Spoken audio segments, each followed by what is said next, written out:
ইমাম মাহদির যেই বাহিনী বের হবে ওই বাহিনীতে শরীক হওয়ার জন্য, প্রয়োজনে জীবন দেওয়ার জন্য, রক্ত দেওয়ার জন্য, সংগ্রাম করবার জন্য, প্রয়োজনে যদি যাক আসে কারা কারা প্রস্তুত থাকবে তো হাত উঁচু করে দেখায়। যেদিন আমাদের কাশ্মীরের মুসলমান ভাইদের উপর আক্রমণ করেছে ভারতের হিন্দুত্ববাদী সরকার, ওই দিন থেকে মুসলমানদের উপরে জিহাদ করা ফরজে আইন হয়ে গিয়েছে। ফিলিস্তিনের মুসলমান ভাইদের উপরে যখন থেকে আক্রমণ শুরু হয়েছে, গোটা মুসলিম বিশ্বের উপরে জিহাদ করা ফরজে আইন হয়ে গিয়েছে। যেদিন থেকে সিরিয়ার মুসলমান ভাইদের উপর আক্রমণ হয়েছিল, ওই দিন থেকে পৃথিবীর মুসলমানদের উপরে জিহাদ করা ফরজে আইন হয়ে গিয়েছে। কাজেই নামাজ যেরকম ফরজ, রোজা যেরকম ফরজ, জিহাদ করা এরকম ফরজ। জিহাদকে কোনো মানুষ যদি অস্বীকার করে, জিহাদকে কোনো মানুষ যদি অবজ্ঞা করে, জিহাদকে কোনো মানুষ যদি টেররিস্ট বলে, গালি দেয়, তারা সাথে সাথে মুসলমানের নাম থেকে নামটা কাটা পড়ে যায়, সাথে সাথে তারা কাফের হয়ে যায়।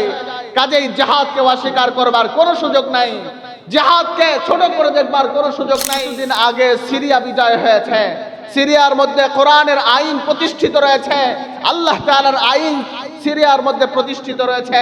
আল্লাহর হাবিব সাল্লাল্লাহু আলাইহি ওয়াসাল্লাম হাদিসের মধ্যে বলেছেন, কিয়ামতের আগে সিরিয়াকে বলা হয়েছে খোরাসান। এই খোরাসানের মধ্য থেকে একটা বাহিনী তারা বের হবে সুসজ্জিত অবস্থায়, মুজাহিদ ভাইয়েরা, তারা ইহুদিদেরকে কচু কাটা করবে কিয়ামতের আগে। এই প্রেক্ষাপট বর্তমান তৈরি হইতেছে।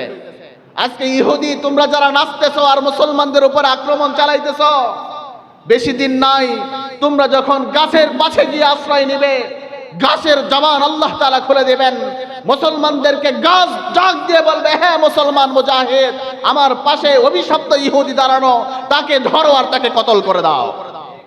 মুহতারাম হাজিরিন, আপনারা জানেন এই অভিশপ্ত ইহুদিবাদী, এই জায়নবাদী সন্ত্রাসীরা গত দুদিন আগে আমাদের প্রথম কিবলা বাইতুল মুকাদ্দাসের মুসলমান, সেখানে ফিলিস্তিনের মুসলমান ভাইদেরকে তারা নির্বিচারে, তারা অমানবিকভাবে রাতের আধারে বোমা মেরে তাদেরকে হত্যা করেছে। 4 শতাধিক মানুষদেরকে তারা নিহত করেছে। আল্লাহ তাআলা কোরআনুল কারীমের মধ্যে বলেছেন, ওয়াকাতিলু ফি সাবিলিল্লাহ বিআমওয়ালিহিম ওয়া আনফুসিহিম ফি সাবিলিল্লাহ। রব্বে কারীম কোরআনুল কারীমের মধ্যে বলেন, তোমরা জিহাদ করো, ওয়াকাতিলু ফি সাবিলিল্লাহ বিআমওয়ালিহিম ওয়া আনফুসিহিম, তোমরা তোমার জীবন দিয়ে, রক্ত দিয়ে আমার জমিনের মধ্যে আমার আইন প্রতিষ্ঠা করবার জন্য তোমরা সংগ্রামে মেতে যাও। কার কথা? আল্লাহ তাআলার কথা। কাজে আজকে আমাদের সমাজের মধ্যে এক শ্রেণীর মানুষদেরকে দেখবেন, জিহাদের কথা শুনলেই তারা নাক চুলকায়। আছে না নাই এমন মানুষ? জিহাদের কথা শুনলেই তাদের শরীরের মধ্যে কেমন যেন চুলকানি উঠে যায়। মনে রাখবেন, আল্লাহর হাবিব বলেছেন, যারা জিহাদকে অস্বীকার করবে, জিহাদের স্পৃহা যাদের অন্তরের মধ্যে জাগ্রত হবে না, যারা জিহাদকে অপেক্ষা করবে, জিহাদ করার উৎসাহতা যাদের অন্তরের মধ্যে থাকবে না, তারা মুনাফিক। এদের মরতে দেরি হবে, জাহান্নামে ঢুকতে দেরি হবে না। যারা জিহাদের স্পৃহা অন্তরে লালন করে না, এরা মুনাফিক। আল্লাহর রাসূলের ভাষ্য মতে আল্লাহ তাআলা কোরআনুল কারীমের মধ্যে বলেছেন, ওয়াজাহিদু ফি সাবিলিল্লাহ বিআমওয়ালিহিম ওয়া আনফুসিহিম ফি সাবিলিল্লাহ। তোমরা আমার রাস্তার মধ্যে জিহাদ করো, আমার রাস্তার মধ্যে কোরআনের আইন প্রতিষ্ঠিত করবার জন্য আমার জমিনের মধ্যে তোমরা জিহাদ করো, সংগ্রাম করো, জীবন দিয়ে, মাল দিয়ে তোমরা ময়দানের মধ্যে সংগ্রামে মেতে যাও। কাজেই জিহাদকে অস্বীকার করবার কোনো সুযোগ নাই। কিন্তু আপনারা গত কয়েকদিন আগে দেখেছেন, আরসা প্রধান আতাউল্লাহ জুনুনি, এই আতাউল্লাহ জুনুনিকে বাংলাদেশ সরকার গ্রেফতার করেছে, ঠিক না? কে আতাউল্লাহ জুনুনি? যখন বার্মার বুড্ডির সরকার, বুড্ডির সেনাবাহিনী, এই জায়নবাদী সন্ত্রাসেরা যখন মুসলমানদের উপর আক্রমণ করলো, এই আরসা প্রধান আতাউল্লাহ তাদের বিরুদ্ধে প্রতিরোধ গড়ে তুলেছিলেন। বাংলাদেশের মধ্যে পাকিস্তানি হানাদার বাহিনীরা যখন আক্রমণ করলো, বাংলাদেশের মুক্তিযুদ্ধ বাহিনী যারা আছেন ওনারা প্রতিরোধ করেছিলেন।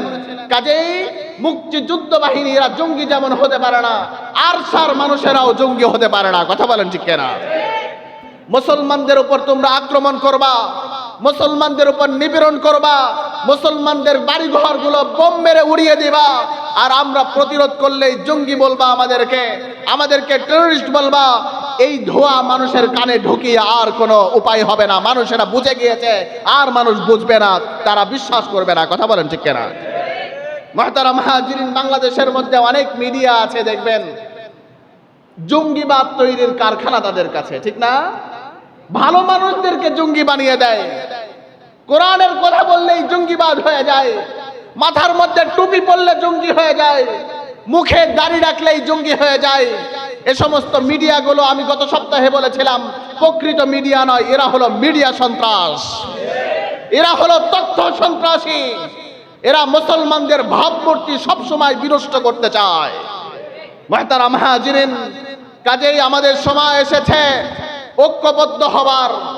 ফিলিস্তিনের মুসলমান ভাইদের উপরে যখন থেকে আক্রমণ শুরু হয়েছে, গোটা মুসলিম বাহিনীর উপরে, মুসলিম বিশ্বের উপরে জিহাদ করা ফরজে আইন হয়ে গিয়েছে, কোনো সন্দেহ নাই। যেদিন থেকে সিরিয়ার মুসলমান ভাইদের উপর আক্রমণ হয়েছিল, ওই দিন থেকে পৃথিবীর মুসলমানদের উপরে জিহাদ করা ফরজে আইন হয়ে গিয়েছে। যেদিন আমাদের ভারতের কাশ্মীরের মুসলমান ভাইদের উপর আক্রমণ করেছে ভারতের হিন্দুত্ববাদী সরকার, ওই দিন থেকে মুসলমানদের উপরে জিহাদ করা ফরজ আইন হয়ে গিয়েছে। কাজেই নামাজ যেরকম ফরজ, রোজা যেরকম ফরজ, জিহাদ করা এরকম ফরজ। জিহাদকে কোনো মানুষ যদি অস্বীকার করে, জিহাদকে কোনো মানুষ যদি অবজ্ঞা করে, জিহাদকে কোনো মানুষ যদি টেররিস্ট বলে, গালি দেয়, তারা সাথে সাথে মুসলমানের নাম থেকে নামটা কাটা পড়ে যায়, সাথে সাথে তারা কাফের হয়ে যায়। কাজেই জিহাদকে অস্বীকার করবার কোনো সুযোগ নাই, জিহাদকে ছোট করে দেখবার কোনো সুযোগ নাই। কাজেই সময় এসেছে মুসলমানদেরকে ঐক্যবদ্ধ হবার। আজকে ফিলিস্তিনের মধ্যে মুসলমানদের উপর আক্রমণ করা হয়েছে। আল্লাহর হাবিব বলেন, একজন মুসলমান আরেকজন মুসলমানের দেহর সমপর্যায়ে। মুসলমানের ভাই একজন মুসলমান ভাইকে আক্রমণ করলে তুমি মনে করবে তোমার গায়ের মধ্যে আক্রমণ করা হয়েছে।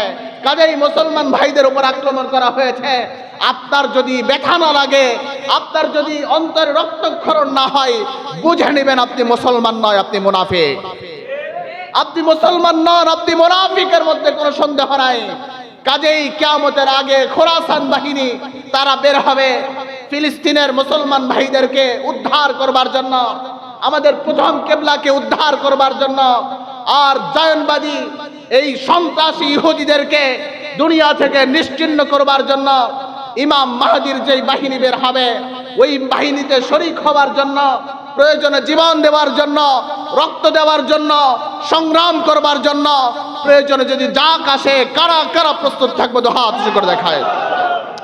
আল্লাহ তাআলা আমাদের সবাইকে কবুল করুক বলে আমিন। আর আমরা আমাদের সাধ্য মোতাবেক, আমাদের যতটুকু সাধ্য আছে, আমরা আমাদের ভাইদের জন্য দোয়া করব। এটা আমাদের ইমানি দায়িত্ব, এটা আমাদের মৌলিক দায়িত্ব। রাসূল বলেছেন, অন্যায়মূলক কাজ হলে দুই হাতে প্রতিরোধ করো, সক্ষমতা না থাকলে জবান দিয়ে প্রতিরোধ করো, জবানের প্রতিরোধ করবার সক্ষমতা না থাকলে অন্তর দিয়ে ঘৃণা করো।